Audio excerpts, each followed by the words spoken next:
Astrology friends, these are your June 2023 video horoscopes with me, Lada from AstroladaOfficial. And June we have a very monumental event, Jupiter conjunct the North Node. That's a manifestation of wishes combination. I mentioned it in some videos that this combination was when the king would gather its priests to pray to the gods, because they believe that when Jupiter is with the North Node, the prayers of humanities are heard and reach God more. So now it's time to dream big or to pray more because some wishes will come true.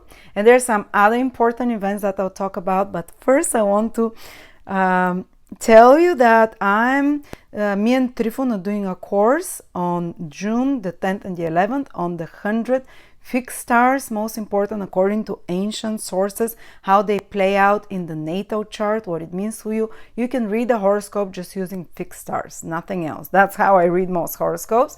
And I'm starting a new big offer throughout the whole summer, every 3 weeks. Anyone who wants to learn astrology, I'll be recommending a few courses, foundational and more advanced, about a certain topic that are the essential courses, because we have more than 300 astrology courses. So I'll be recommending which are the best for certain topics, and every month I'll do a live Q&A with everyone who takes those courses. You can ask me, we can do more than one Q&A, so you can learn astrology with me, and there'll be big discount on the bundles of those courses on different topics. We start with astrology of relationships. Check it out. I'll put a link below. You can check on my website. There will be updated courses every 3 weeks, and then the discount disappears.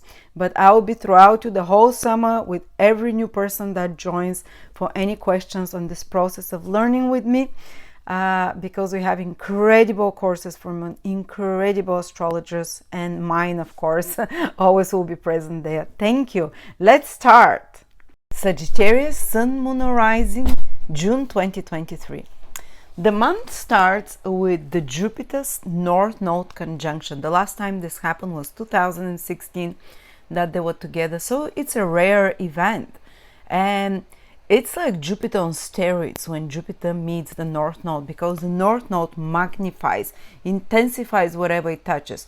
And Jupiter is already a planet that makes things bigger and manifests. And they're going to meet in your 6th house here in Taurus, which is the 6th sign from Sagittarius, which means that it's possible that this June, or even already from May, you can manifest something quite tangible and material in regards to your work, in regards to your career, because the 6th house rules your employment. The 6th house rules the service that you do. For example, some of you might find the job that they've been looking for, or might find the job that excites them, because the North Node is very excitable energy, while others might have certain changes in their job, because North Node is the energy of sudden changes, and Jupiter can also expand this and make it bigger. Maybe the environment at work, maybe the projects at work, maybe something at work that you're used to is changing, but it's becoming bigger. You have to embrace more, you have to open yourself to more. Maybe you have to learn more there. In another way, for some of you, it can mean as well that some new projects arrive, and that some new that changes your attitude towards your work and makes you more excited, makes you more purposeful in that direction. Sometimes it can even mean changing one job, ending one career, one job, one employment with another.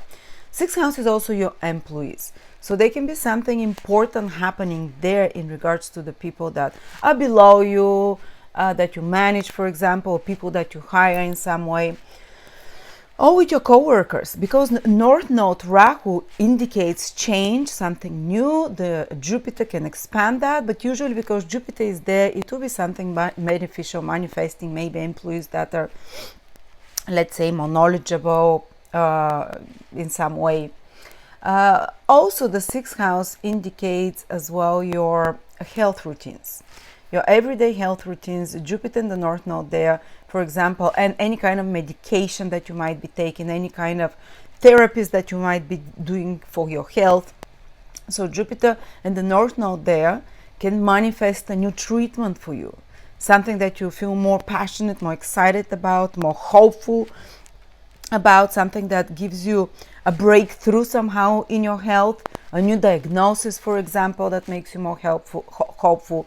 But also because North Node is change, that changes something. Maybe you have to change. Some of you might start a new health routine, new exercise routine that they get super excited, super passionate about, because Jupiter expands the passion, the obsession of the North Node.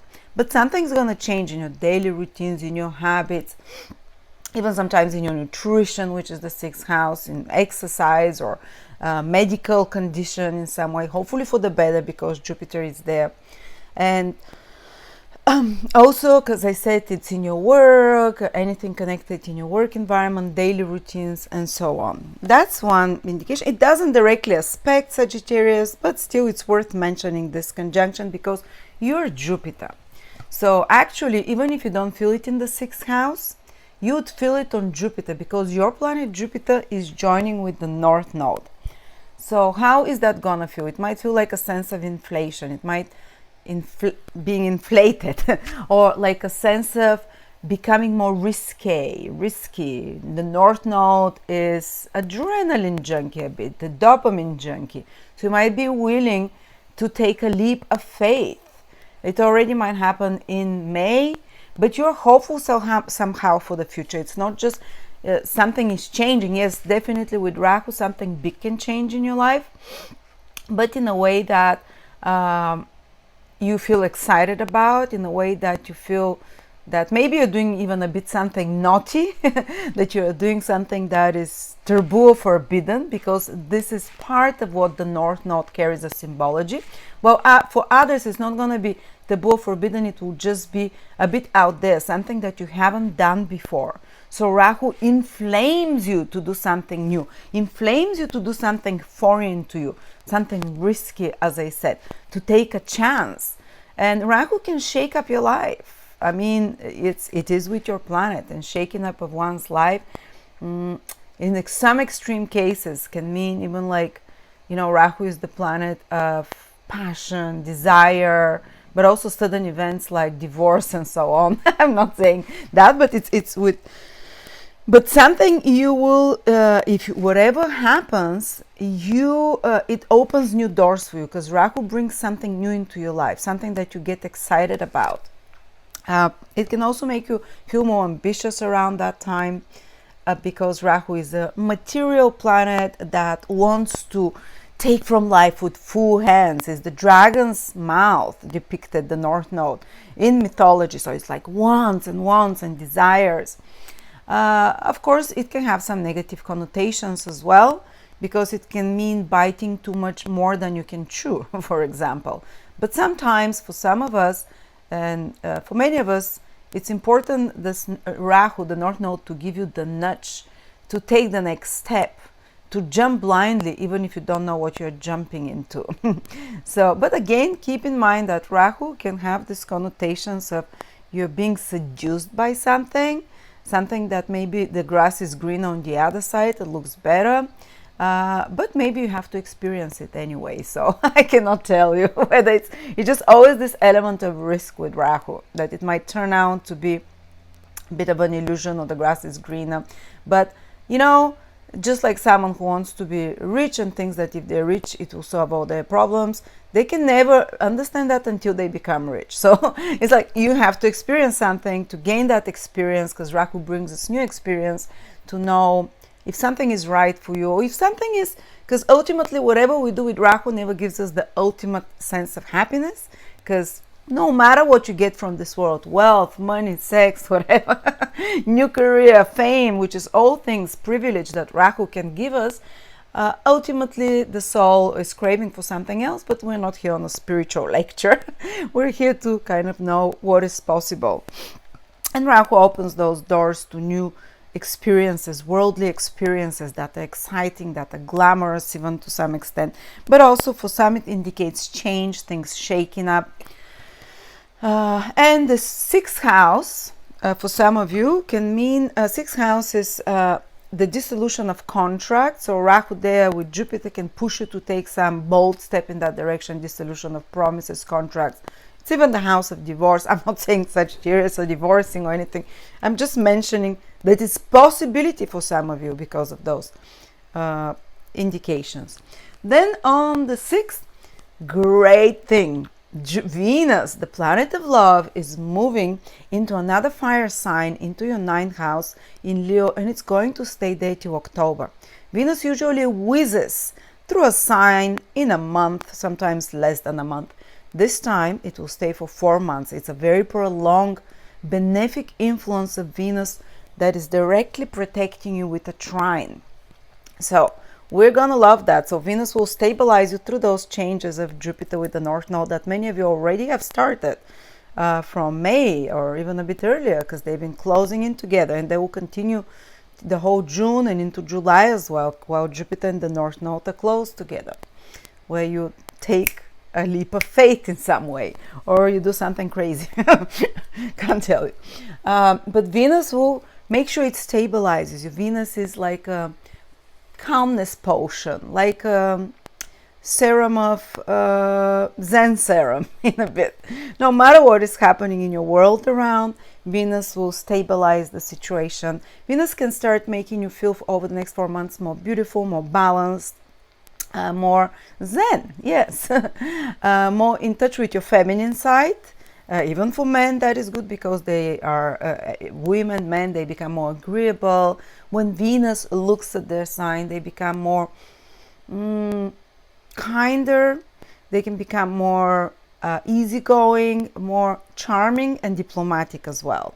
That's always a plus. And Venus being in the 9th house for so many months, starting already from the beginning of June, promises you that there is kind of a protection in all Venusian things for you, because 9th house is a lucky house.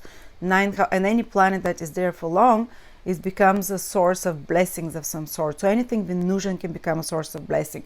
Women can help you, or for some of you it can be a lucky love relationships that develop over the next 4 months. The so-called dharmic relationship, I would call it, because it comes from the 9th house. Actually, in ancient astrology, the house of marriage is not the 7th house of partnerships like we have nowadays, is the 9th house, because they consider only the dharmic partner, the true partner, the one who is like a spiritual connection for us, like our good luck, our good karma. So anyway, I wish for some of you this is, you know, even if Jupiter here in the 6th house is doing some other juju stuff, Venus making a trine to your sign can bring some positive love.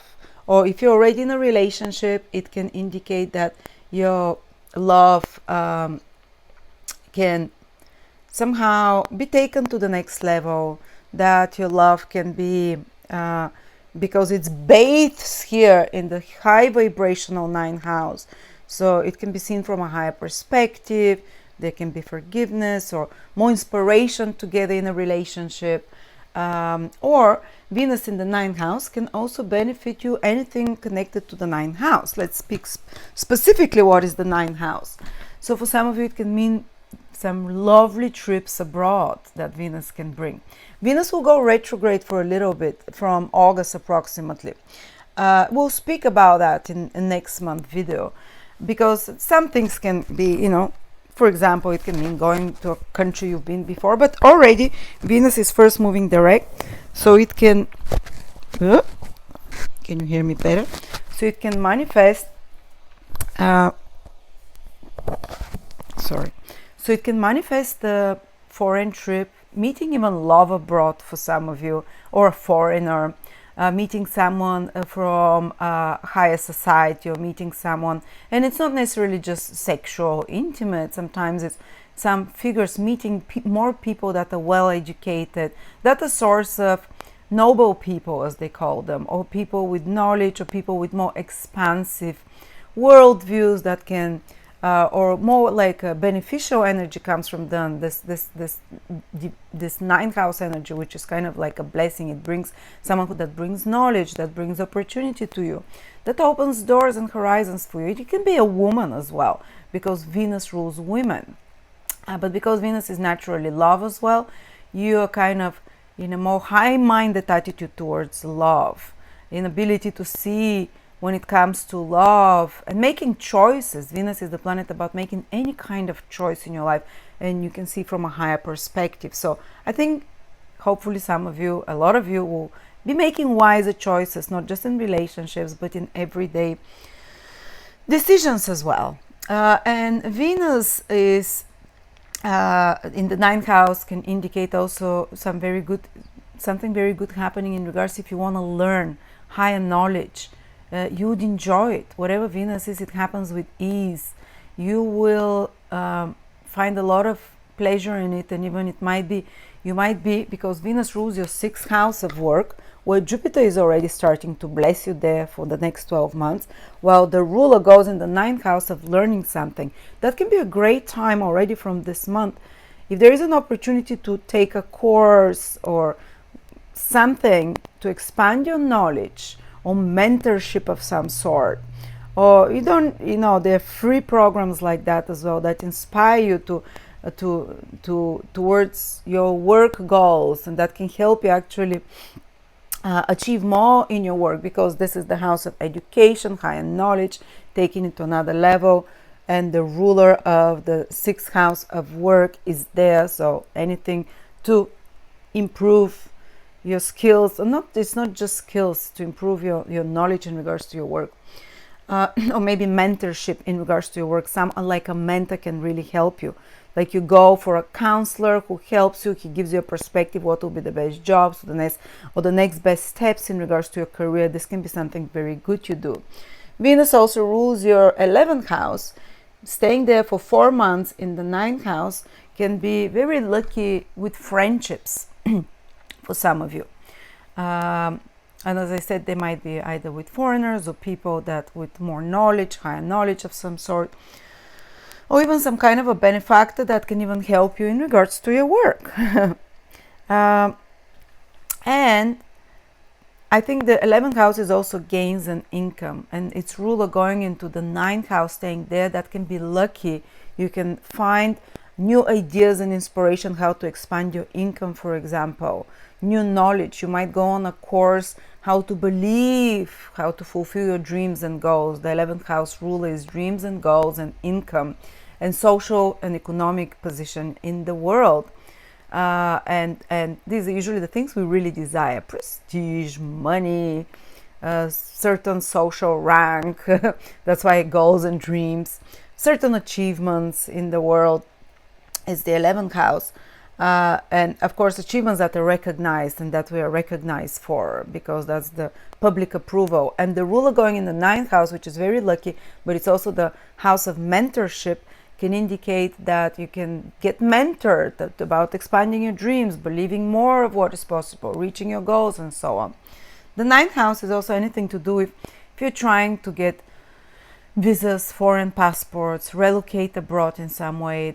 Venus can really make it happen over the next 4 months. It's not going to happen immediately, but maybe after Venus goes direct. But now these processes start. Maybe if you want to relocate or live abroad or something, or travel more, Venus says yes.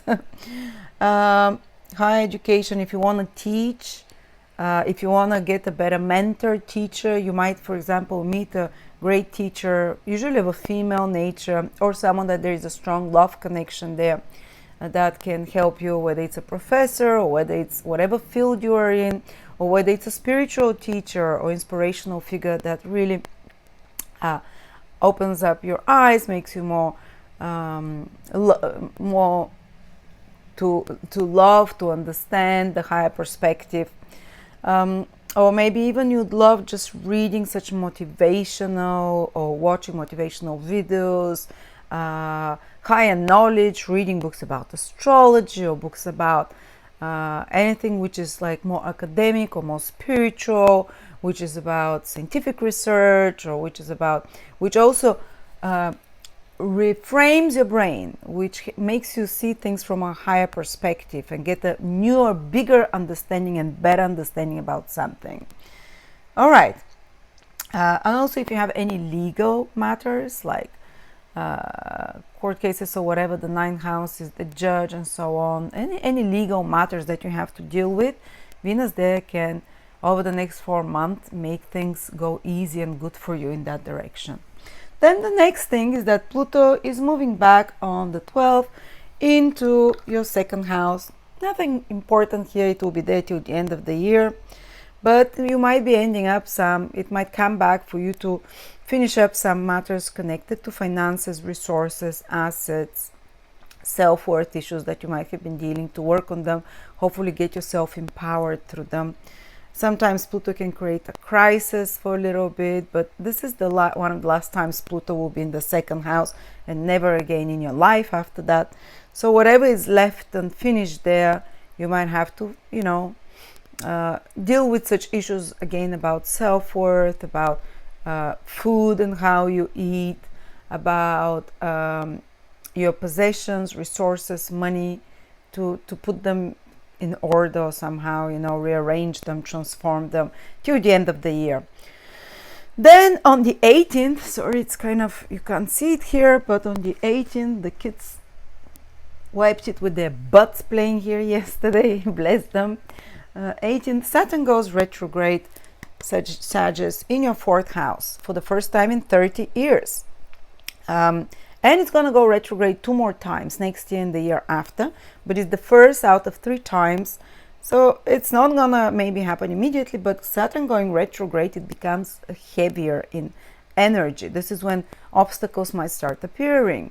So in the 4th house, it can be connected with family responsibilities and duties that increase, or something to do with property or place of living that becomes a bit more burdensome, or taking care of parents, or something, or parental responsibility. You as a parent, that feels a bit more demanding on you, or something might be getting restructured there, because Saturn retrograde is when you start asking questions: what should I change, what is not going well, maybe I should streamline, organize my family life or home life or property matters, or my private life more efficiently, more you have to put some new structures, examine the old structures, and start decomposing the old structures and creating over the next 3-4 months a plan for the new structures in regards for your family home. And some of you might start even questioning, should I live here? Is this the right place for me? If it's the right place for me, what changes should I make to feel better? And sometimes certain obstacles can appear when Saturn goes retrograde, like delays and blockages with such matters, family, home, but also some big important questions that you start asking yourself and that you start making decisions about in regards to your personal life, family life, home life. So for some of you, that can be big life changes in the 4th house connected with your personal life that are starting to happen. And Saturn will be retrograde about 4 months. During that time, a lot of you will restructure, will change something there in personal, home, family life, property, and so on. Of course, if you are moving somewhere or trying to move, it's Saturn there can make you go a bit slower, can require you to put extra efforts. It does not stop it or block it. Saturn being retrograde, it just 3 times more effort, so to speak.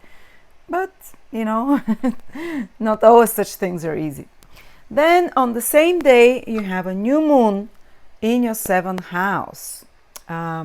Powerful, in your 7th house of relationships, but you have new moon every year around the same time within a month in your 7th house.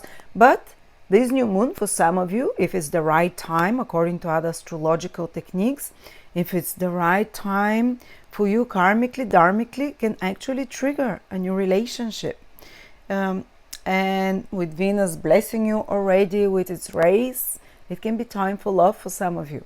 So with this new moon, it can trigger new relationship or new contract or new agreement that you enter into. So it can renew, if you're in the right relationship, it can renew the interest or the focus towards the relationship.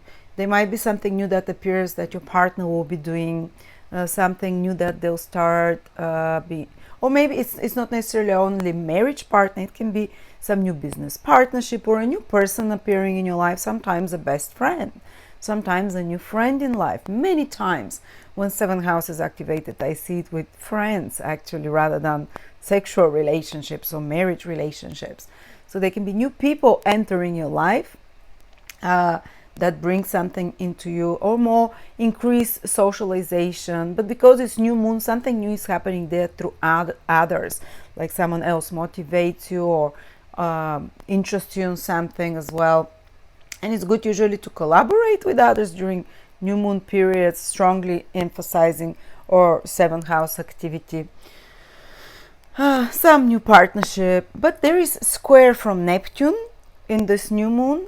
So just a warning, I'm not saying that any of those new social connections or contracts or agreements or relationships, even that you start, or friendships, will be delusional and deceptive. Neptune carries a bit of that, but there's something you're not fully seeing there, which may be a little bit too good to be true, or maybe there is something secretive there, not necessarily bad always. And maybe there's something that feels, wow, magical, but there's something that you're not fully seeing. Again, I'm not saying it's going to turn out bad. Just something to be aware that you might find something later about, or that is not exactly as it appears. It might not necessarily be negative though, but just still be aware a little bit of this. Okay, so that's for it. That's for the month of June, Sagittarius.